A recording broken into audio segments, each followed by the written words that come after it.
বাবা মা, তারপরে তার এটা তার আত্মীয় স্বজন জানছে, তার মামা খালা তারা সবাই জানছে।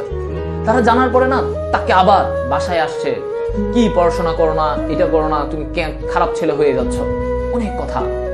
তো ছেলেটা পরে চিন্তা করলো, ছুটির পরে, ইয়ার ফাইনাল পরীক্ষার পরে যে ছুটিটা পেয়েছিল, সেই ছুটির পরে সে চিন্তা করলো এবার সে কলেজে গিয়ে অনেক পড়াশোনা করবে, সে সবাইকে চমকায় দিতে চাবে, ঠিক আছে, চমকায় দিতে চাবে।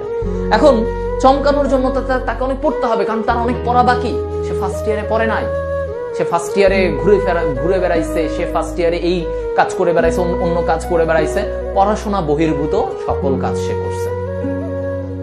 এখন কলেজে আসছে, কলেজে আবার ব্যাক আসছে ছুটি শেষে, তার মনে অনেক দৃঢ় প্রতিজ্ঞা, সে অনেক চেষ্টা করে আসছে, তার মনের ভিতরে অনেক জেদ, সে সেই জেদকে কাজে লাগিয়ে সে শুরু করলো এবার